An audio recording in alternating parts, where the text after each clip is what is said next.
What's up, guys? I want to show you a game that I played just earlier today, and I had so many chances to win this game, like so many chances, and I wonder if you guys can spot some of these when we go through it, but I'm going to show you the whole game because the opening was interesting, the middle game was interesting, and actually the opening kind of went quickly through the middle game and into the end game, but we ended up with this really interesting 3 pawns against the bishop endgame, which is pretty fascinating in and of itself. And so I'm going to show you this game, talk through some things, and you're going to see all the different opportunities I had to win that I didn't see. So let's go ahead and take a look.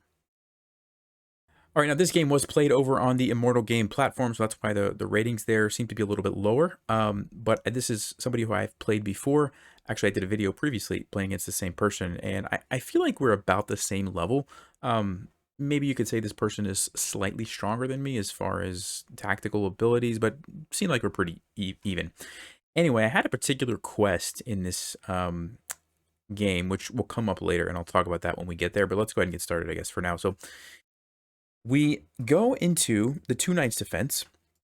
I played knight to g5, threatening the fork here. It's one of the main lines, and of course d5. Black pretty much needs to play d5.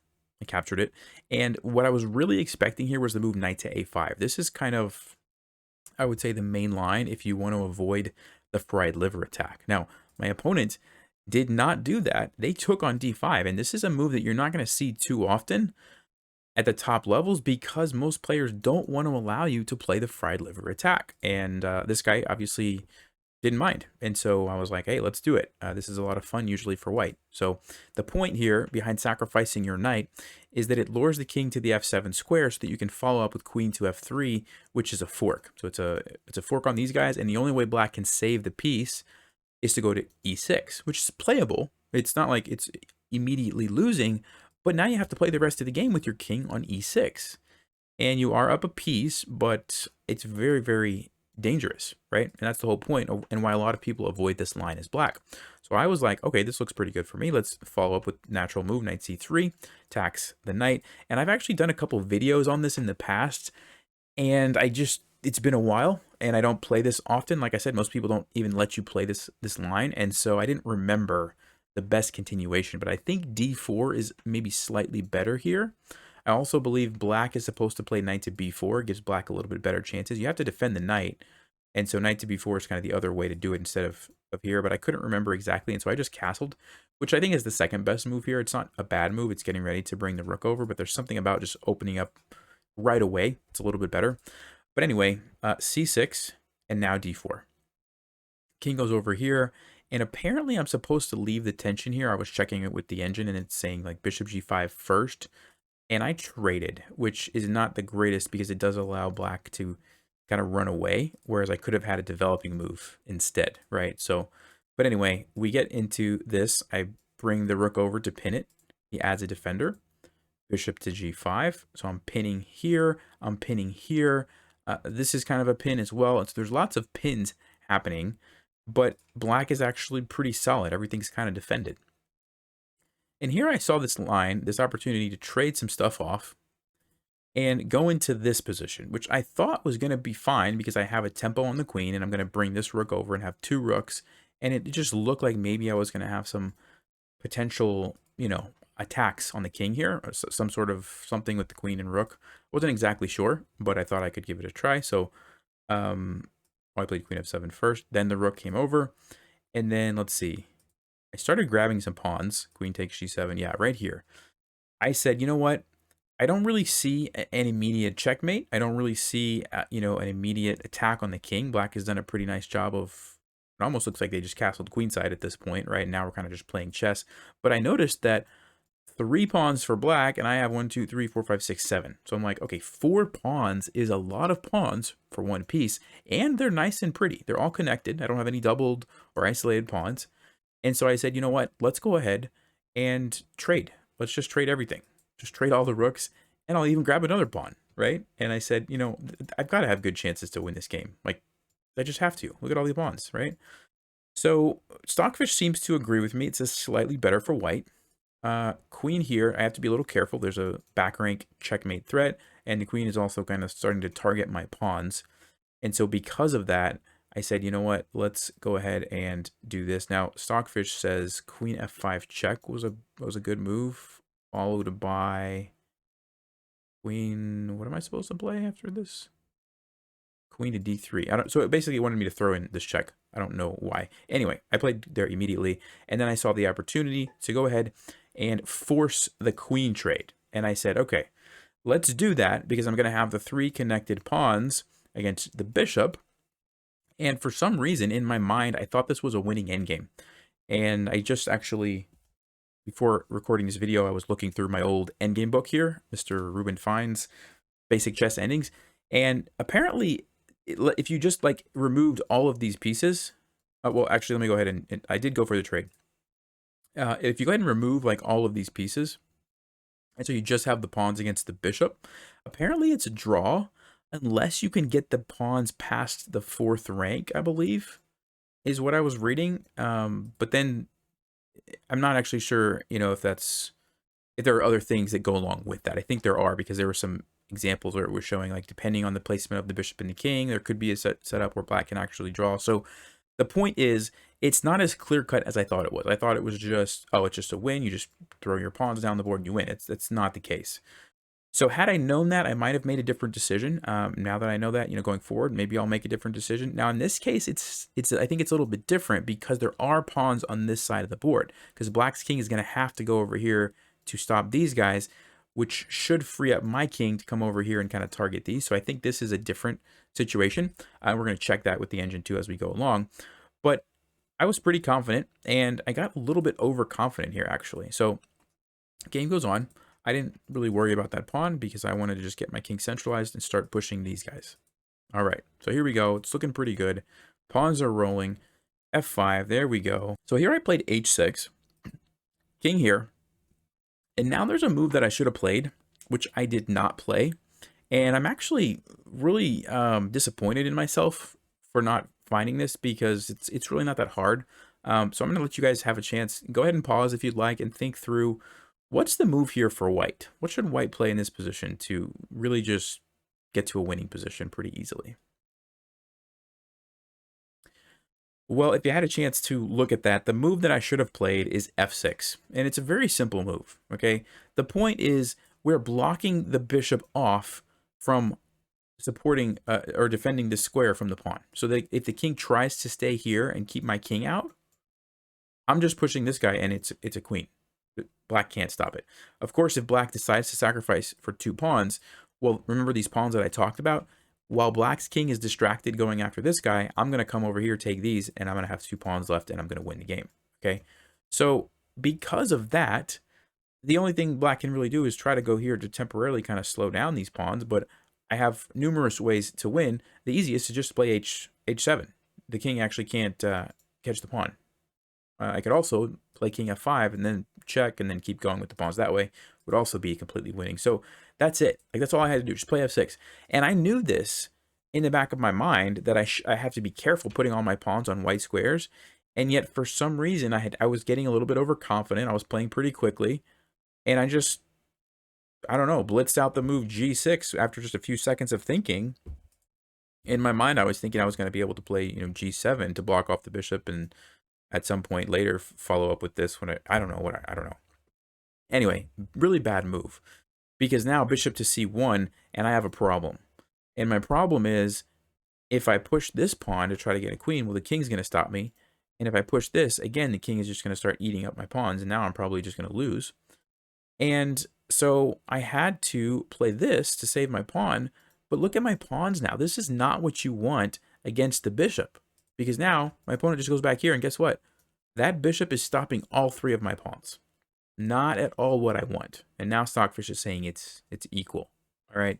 A really big mistake. And like I said, a pretty obvious move. Like, this is very disappointed in myself that I didn't even just take the time, to use my time and think through that. So disappointing. Anyway, this is what happens. So we get this position. All right. And at this point I was like, well, I messed that up, but at least these guys are kind of like a decoy for black's king and bishop temporarily. So my next best chance is to come over here and try to win some of these pawns. So that's what I decided to do. Make a beeline over here with my king. And again, I'm back in the driver's seat. Stockfish says I'm now winning. Um, but my opponent was pretty clever, and I'll ask you guys, what should I play in this position? There is a trick to be careful of. So what should I play? Well, if you had a chance to look at that, hopefully you did not say capturing the pawn, because that's a really bad move because of the tricky move b3 check, and this pawn is actually going to capture and become a queen before any of my pawns are. And so that was a very clever trick by my opponent. Now I did see that, and so I decided to play the move f6, basically sacrificing this pawn to get that bishop off the diagonal so that I can take this pawn. Okay, so that was the best move, which Stockfish agrees with. I took this one. Again, comes back threatening the same thing and also just defending the pawn. And here I played a weird move. And this has to do with the fact that I was playing over on Immortal Game and I have particular quests. So let me go ahead and actually pull up my quest for a second. All right, so I'm just going to bring this over so you can see what I'm talking about here. I have this particular quest right here, Steal Piece of Art Pawn. And basically, if you read down here at the bottom, it says your first pawn promoted has to be a bishop or a knight. And if I complete that, I get rewarded with these IP points, 988. That's actually a lot for these quests. A lot of them are like even less than 100. And so to have one that's almost 1,000 for one quest is huge. So keeping that in the back of my mind, has to be a bishop or a knight, I said, you know what, this is a good opportunity. I was going to sacrifice this pawn anyway to lure the bishop away so that I could take here, but instead of getting a queen, I said, let me just get a bishop. It's going to basically accomplish the same thing. Black's going to pretty much have to take it, so that's why I got a bishop, if you're wondering. All right, so Black did take it, and I have the pawn. All right, so he goes here, I bring my king up, and basically what my plan is at this point is to start pushing these pawns, because at some point Black's king is going to have to come over here and take this pawn, or if not, let's just say Black's king goes like this, well then I'm going to run over there and force this bishop to give up itself for the pawn, and I'm still going to have my two pawns here, which means it's a win, right? Because if you ever have two pawns like this, the king can never take them. They could be connected pawns, or they could even be like this. The king can't ever take one without you being able to push the other one. And so if my king does walk over here and trade for the bishop, then I'm going to win, right? So that was my plan. And I think it was a good plan, c4. Okay, king here. I wanted to box out the king as much as possible. So that's why I went this way. I don't know if that was the best decision, but I think it was fine. Stockfish says I'm still winning. Still winning. And let's see, where's the moment where I just threw the game? Let's see. So c6, okay, fine. King here. All right, what do you think the winning move is in this position? Oh, sorry. White to play and win. What do you think I should have played? All right, well, if you had a chance to look at that, the best move is actually the most obvious move. And I don't know, for some reason, my brain just couldn't figure it out. And yeah, I don't know. So c7 is the winning move. You just play c7. The bishop has to take you, otherwise you're going to get a queen. You take it back, and the king is not quite in time to stop your pawn. So for example, the king comes over. We play king to b6, which is an important move. The king comes over, and now we play a4 and a5, right? And here's the interesting thing. We're playing a4 and a5. We're playing king b6. It almost looks like back here, right here, you have to play a king b6, you have to play a4, a5. It looks like you could play either move, but it's not the case, because if you play a4 first, it's now a draw, because Black doesn't go here and allow you to play king b6. He goes here, cuts off your king, and guess what? Now the pawn is gone. Now you lose your pawn, right? That was kind of the key, one of the key details that I didn't quite figure out in the game. And so you're going to see what happened. Instead of me pushing this and immediately going king to b6, which was kind of the crucial move, I played a4. In my mind, I thought, well, you know, I got to push the pawn anyway. I got to do this at some point. I'll just push the pawn first, and I'll do this next. I didn't think it mattered the order, and it absolutely matters. It absolutely matters, because now Black's king is able to go here, cuts me off from the b6 square, and I'm not in time. See this? And now when I push, I needed my king to be able to go there instead of this last move. And it's a draw. So, didn't get my points for my quests, because you don't get the points unless you win the game. So that was really disappointing, especially because I had gotten the bishop promotion to promoted the pawn to a bishop, right? That's super rare. It hardly ever happens. And so to actually get that, have a winning position and not win, it was tough. That was tough. Um, but it happens. It's part of the game. Hopefully, you guys learned something from that. I know I did. I learned something about the three pawns versus the bishop ending there, and also just kind of saw the importance of how a subtle move, right, like right here, it looks like these moves could be interchangeable, and that's not the case. And it has to do with getting your king to the square that it needs to get to as fast as possible, as opposed to allowing the opponent's king to block you off. So keep that in mind. These end games with the kings like this are extremely tricky, and if you don't watch it, you will make mistakes like I just did. So anyway, hope you guys enjoyed that game, and of course, links in the description if you want to check out Immortal Game. I know a few people have said that they've started playing over there. They do have free to play where you don't need to spend any money or anything like that. You can just use the free pieces. So check it out if you want.